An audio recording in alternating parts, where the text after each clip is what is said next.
Historiquement vôtre.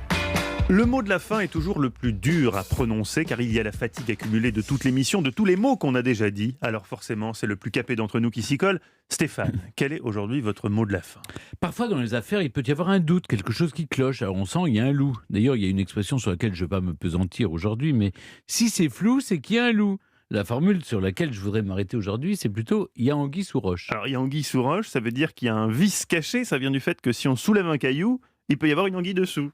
Voilà, exactement. Ben voilà. Merci Mathieu, à demain. À demain Stéphane. Non, trêve de plaisanterie. Au Moyen-Âge, il y avait énormément d'anguilles. Effectivement, sous chaque pierre, il y en avait une, vivant surtout la nuit. Et elle avait tendance à se cacher le jour sous les rochers, là où les amateurs de pâté d'anguille venaient les débusquer.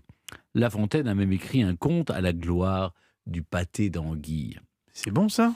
Bon, c'est un peu vaseux. En francique, comprenez la langue originelle des Francs, il existait un verbe qui a maintenant disparu, guiller, qui signifiait se faufiler, éviter le combat. On reconnaît bien là l'anguille dont la majorité des espèces n'ont pas d'écailles, ce qui les rend difficiles à attraper, et on rajoute à leur image fourbe et insaisissable. Le prénom Guillaume, également, vient de ces mêmes racines. Si vous en connaissez, sachez qu'ils sont peu dignes de confiance et sournois. On embrasse Guillaume On embrasse Guillaume Vasso, un des 37 réalisateurs dédiés à Historiquement Vôtre sur Europe 1. Voilà d'où ça vient, anguille sous roche. Quittons-nous sur cette jolie citation. L'avenir est liquide, le passé solide, le chagrin est une carpe, le bonheur est une anguille.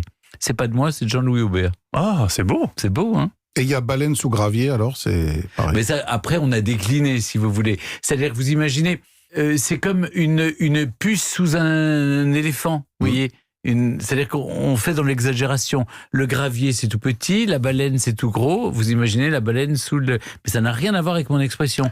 Anguille sous roche, c'est parce que je suis obligé Donc arrêtez tout de suite. Je suis obligé de tout lui réexpliquer. Arrêtez Olivier de nous emmener sur un terrain sur lequel Stéphane ne veut pas à l'évidence aller. Voilà, il a fini sa démonstration, il l'a fini magnifiquement. N'en rajoutez pas. Les amis, on est obligé de tout lui expliquer. mais c'est compliqué. C'est comme un enfant, Olivier Pouls, comme un enfant.